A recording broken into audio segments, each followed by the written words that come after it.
जय हिंद दोस्तों। क्लासेस भी सत्यम के ऑफिशियल यूट्यूब चैनल दोस्तों आप सभी लोग का स्वागत है। आप सभी लोग कैसे हैं दोस्तों? एसएससी सीजीएल 2024 में बहुत सारे बच्चे डिमांड कर रहे हैं जो सर ऑडिटर वाली पोस्ट है उससे रिलेटेड एक बार हमको कंप्लीट आप एनालिसिस करा दीजिए। सर उसका ट्रेनिंग कैसे होता है, उसका वर्क नेचर क्या है, सैलरी क्या है, प्रमोशन क्या है, किस ग्रेड पे की वैकेंसी है, 2024 में टोटल जो वैकेंसी है उसका कट ऑफ कितना जाने वाला है। तो चलिए दोस्तों, मैं आपको एक ही चीज के बारे में कंप्लीट डिस्कस करने वाला हूं। आप लोग को बस एक एक पॉइंट को ध्यान से सुनना है। अगर आप लोग एक एक पॉइंट को ध्यान से सुनिए तो आप लोग को लास्ट में कोई भी डाउट नहीं रह जाएगा। आप लोग क्या करते हैं, बीच में कोई भी पार्ट उठा लेते हैं, थोड़ा सा देख लेते हैं, उसके बाद आप लोग कंप्लीट वीडियो देखते नहीं है, आप बाद में क्वेश्चन करते हैं। इसलिए हम बोलते हैं आप लोग अगर कंप्लीट देख लीजिए तो शायद आपसे कोई भी डाउट आपका रह ही नहीं जाएगा। आप लोगों को बस सीधे रहता है सीधे में जाकर देखना कितना कट ऑफ है, मेरा आ रहा तो ठीक है, नहीं आ रहा तो कोई बात नहीं। तो ऐसा मत करिए, आप लोग पूरा तो देख तो लीजिए। हर चीजें आप जब देख लेंगे आपको अच्छे से समझ में आ जाएगा तो कोई दिक्कत ही नहीं रहेगा।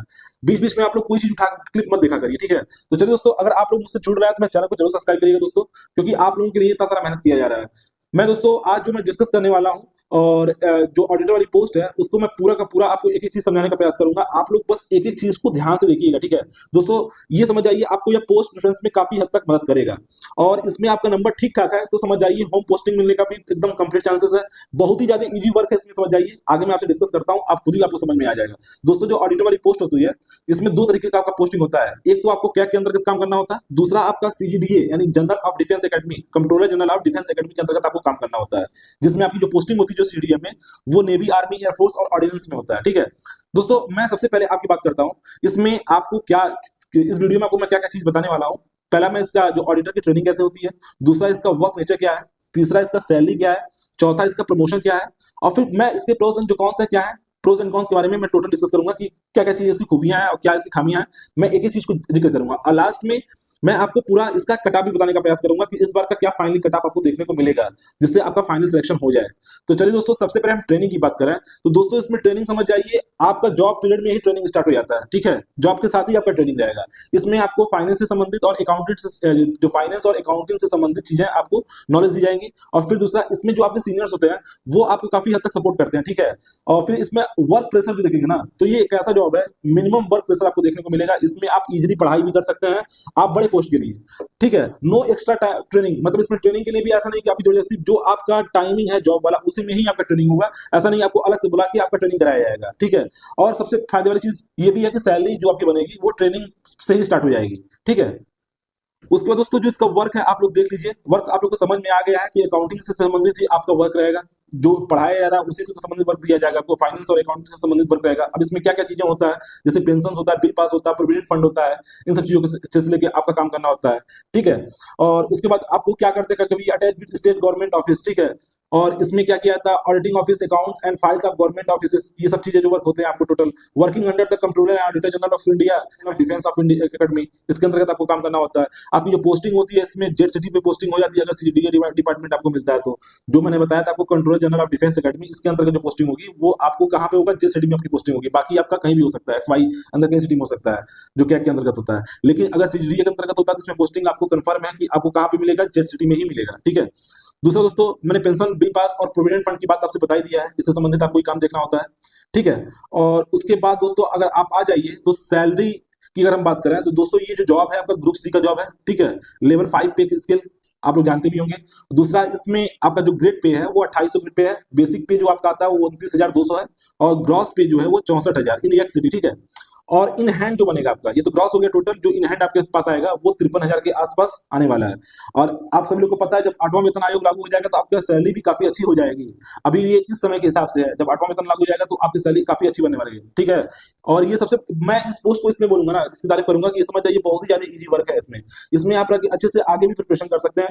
नंबर ठीक ठाक रहेगा तो आपकी पोस्टिंग आपके होम टाउन में हो जाएगी। सबसे बड़ी बात ये है दोस्तों, प्रमोशन कैसे होता है इसमें। इसका जो प्रमोशन होता है, मतलब आपकी जॉब जॉब के 3 साल बाद, ठीक है, आप सीनियर ऑडिट ऑफिसर हो जाएंगे, ठीक है, 4200 ग्रेड पे वाले पे। फिर उसके बाद आपको डबल एओ के लिए आप पेपर दे सकते हैं, ठीक है। और उस पर भी आपका प्रमोशन हो जाएगा। और फिर आपको ऑडिट ऑफिसर में आता है, फिर सीनियर ऑडिट ऑफिसर हो जाते हैं। वो मतलब कुछ साल के गैप के बाद आपका प्रमोशन फिर होने लगता है, ठीक है। और जो आपका डबल एओ वाला होता है वो आप चाहिए तो आप एग्जाम देके आपका प्रमोशन हो जाता है, ठीक है। इसके बाद दोस्तों आप देख सकते हैं इसमें, अगर हम प्रोज की बात करें तो वर्क लाइफ एकदम बैलेंस है। टाइम फॉर प्रिपरेशन, आप अच्छे से प्रिपरेशन कर सकते हैं। गुड एक्सपोजर है एकदम, समझ जाइए। उसके बाद फास्टेस्ट ट्रांसफर इसमें है, गुड इंफ्रास्ट्रक्चर आपको मिलेगा।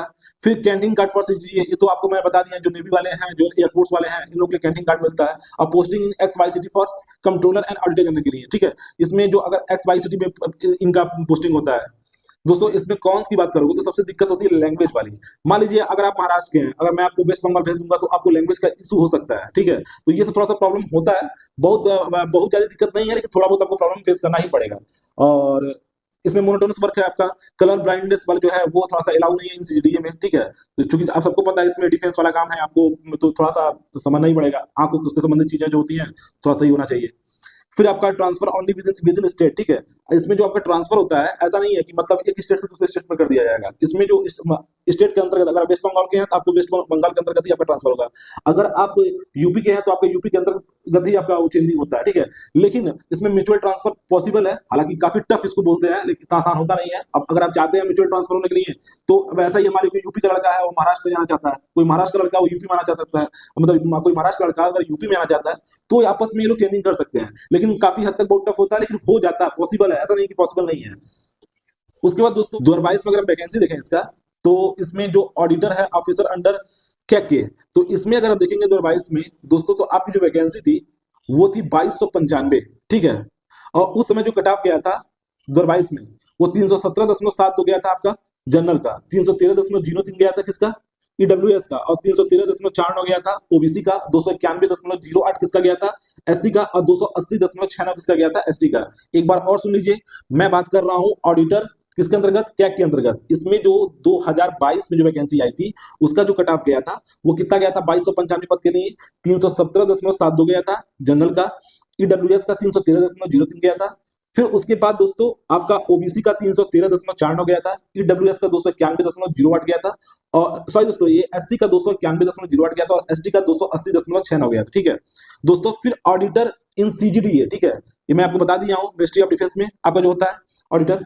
तो इसका जो वैकेंसी था आपका 2022 में देखेंगे दोस्तों, तो उस समय जो वैकेंसी थी आपकी टोटल जो वैकेंसी देखने को मिला था 46, और इसका जो कट ऑफ गया था 318.26 गया था, 318.26 किसका गया था दोस्तों, इसका जनरल का गया था। फिर ईडब्ल्यूएस का 314.75 गया था, फिर ओबीसी का 315.5 गया था, और एससी का 295.5 गया था, और एसटी का 281.71 गया था। दोस्तों इस बार जो वैकेंसी है 2024 में अगर आप देखेंगे कैग के अंतर्गत ऑडिटर की, तो वो है टोटल आपका 272, ठीक है, जिसमें 153 वैकेंसी जो है वो किसका है, यूआर का है। 23 वैकेंसी जो है ये ईडब्ल्यूएस का, 44 ओबीसी का है, 31 किसका है, एससी का, और 21 एसटी का है, ठीक है, 21 किसका है, एसटी का है। और दोस्तों जो ऑडिटर इन सीजीडीए है इसमें आप देखेंगे दोस्तों, तो इसमें इस बार वैकेंसी आपको ठीक ठाक देखने को मिल रही है, और ये वैकेंसी है 1799, ठीक है, टोटल वैकेंसी जो है आपको 1799। और जो इस बार जनरल की वैकेंसी है सीजीडीए के अंतर्गत ऑडिटर की वो है 732, और फिर 179 ईडब्ल्यूएस का है, और उसके बाद आपका 485 ओबीसी का है, और 269 आपका एससी का, और 134 एसटी का है, ठीक है। एक बार और सुन लीजिए, 2024 के अंतर्गत सीजीडीए की जो वैकेंसी है वो टोटल आपका 1799 है, जिसमें 732 जनरल का है, 179 आपका किसका है, ईडब्ल्यूएस का है, 485 आपका किसका है, ये ओबीसी का है, और फिर 269 किसका है, एससी का है, और 134 किसका है, एसटी का है। दोस्तों अगर हम एसएससी सीजीएल 2024 में ऑडिटर वाली जो कट ऑफ है इस बार कितना रहने वाला है इसको हम डिस्कस करें, तो दोस्तों इस बार जो आपका कट ऑफ रहने वाला है, अगर आपका, मैं कट ऑफ भी बताऊंगा और रैंक भी बताऊंगा, ठीक है।